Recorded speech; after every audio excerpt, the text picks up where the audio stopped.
Ich weiß, ich frag das öfter, aber was tust du? Und 5. Ich trainiere.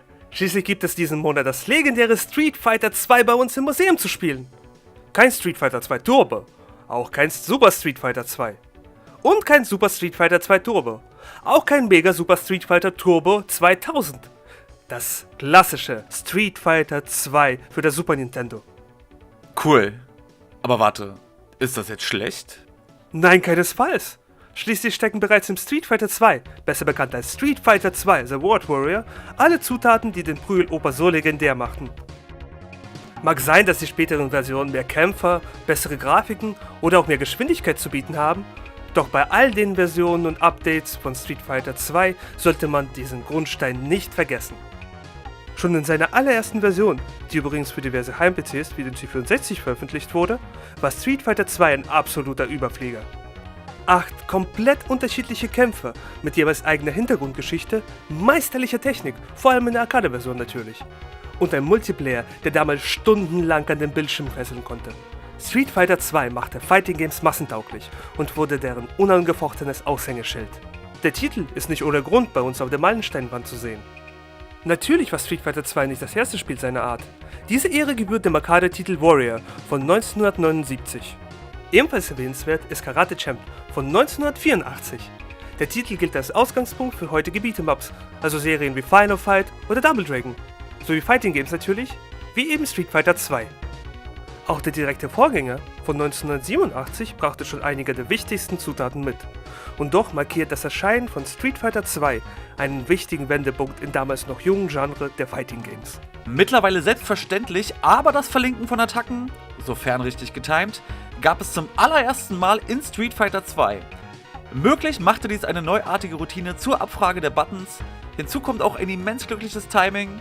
Schließlich war Street Fighter 2 auch das erste Prügelspiel auf dem damals noch jungen Super Nintendo. Und was für eins! Schließlich stand es seinem Arcade-Bruder in fast nichts nach. Hier und dort mussten natürlich einige Abstriche gemacht werden. Am auffälligsten ist sicherlich der Wegfall des Intros. Aber eine derart gute Grafik und Sound auf dem heimischen Bildschirm waren außergewöhnlich damals. Meinst du, meine Sprites könnten auch so gut aussehen, wenn ich hart dafür trainiere?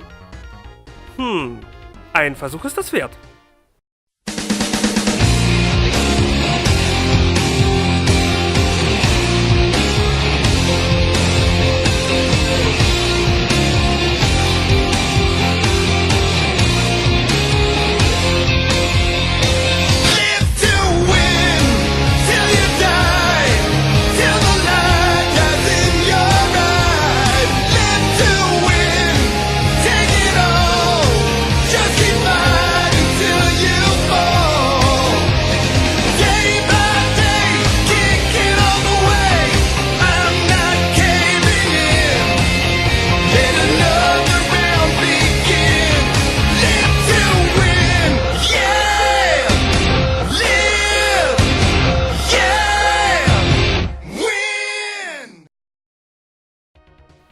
Wow, das ist ja unglaublich!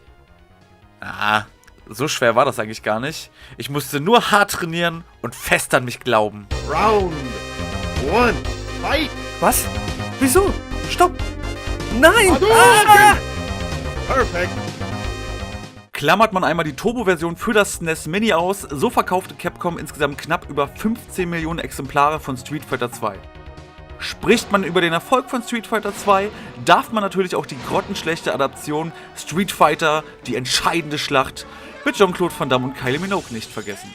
Es gibt auch noch ein entsprechendes Spiel zum Film, zum Spiel, aber wie bei seiner Vorlage, also dem Film, nicht dem Spiel, sollte man einen großen Bogen darum machen. Wer von Street Fighter 2 nicht genug bekommen kann, der sollte doch lieber einen Blick auf die 29-teilige Anime-Serie werfen. Die kann man sich nämlich heute noch angucken. Wo ist eigentlich Konstantin? Ich habe ihn schon lange nicht mehr Nun bist du dran. Spüre meine unbegrenzte Macht. Round 1, Was? fight!